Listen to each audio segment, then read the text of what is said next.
Okay, first I'll show you the difference. Now this is the custom profile that I set. This is a custom color profile. So in order to go back, I need to go to different one.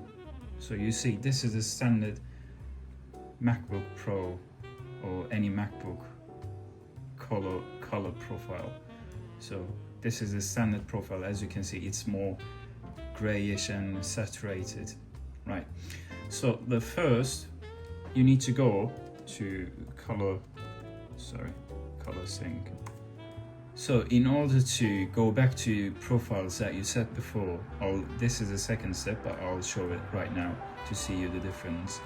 So the current profile, you need to go to the ColorSync Utility, this one, and select the devices and display, expand this, display, and select current profile and select other. So you need to go to your custom profile, select from here. These are the names that I gave, and click on. You see the colors, they turn much more cool, bluish, and darks. I mean, black points are more accurate, I think. So it's up to your preference. So in order to set a new color profile, you need to go to the Finder, and I'll show from the beginning. So you need to go to this folder. I don't know what the name of this folder is. Macintosh HD, I think it's a standard on every MacBook, right? So you need to go to the System and Library, expand the library, go down and find the ColorSync. So ColorSync, then calibrators, then display calibrated. Now this one is a bit tricky. You need to hold the Option key before opening this, because this, if you hold the Option key before opening, it will show you the extreme options, advanced options, let's say. I'll hold. You see the colors turn back to the default one when I open it. You see expert mode, this turns on extra options. So you need to go to continue. These are the details, you can read them at your own pace. So these are the selections. It says that you need to slide this in order to see the profile at the middle, to match the outside of the border, the linear arrows, right? So it's up to your preference. You can set the gamma from here and the color profile from here. It's up to your preference. And this will go for 4-5 times. It will make you select all the profiles. You know, I'm skipping those parts because it's up to your preference, and I already set up my profile before, but you can slide up and down to see which profile that you like. So I'll click on continue. This goes on. I'll make something that I would like.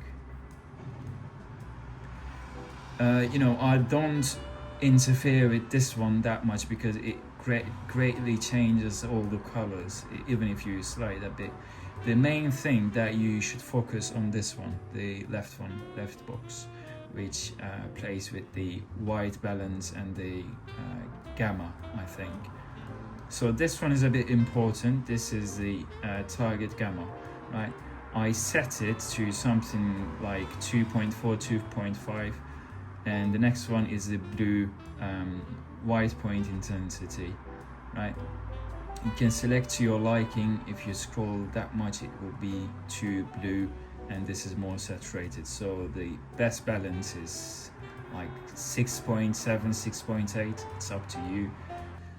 It doesn't matter actually. So then at the end of the steps, you need to select a name, give it a name, give it something that you can remember in the future if you're going to select more profiles. And yeah, it will show you the results, and done. So this is the most recent profile that I set up. My original profile is something different. So after that, you select it and system will automatically save it to your current preset. It's all set. But if you want to change it in the future, you need to find the ColorSync utility, this one, ColorSync Utility. This is a utility app, and that's the same place. You need to select devices and the display and the color LCD. So you need to go to the current profile, select other, and find your one. You know, the V3, the last one that I set up, but the V2 is what I did for my liking. So it will be, yeah, this is it. So for the one last time, I'll show you the difference. This is the my custom color profile. You can see the blue places much more, you know, cooler tones. It's not saturated at all. You see, it's much more saturated. You know, it's all up to your preference. There is nothing true selection, but you know, I prefer much more cooler tones on my laptop, let's say. So if you change it, you need to go back to it again, and you don't need to pick up the single one. You can select a different one, and you can go into ColorSync Utility again and go to the same place, profile, other, and V2. It will set up back, you know, much more cooler tones. So yeah, thanks for watching, and bye.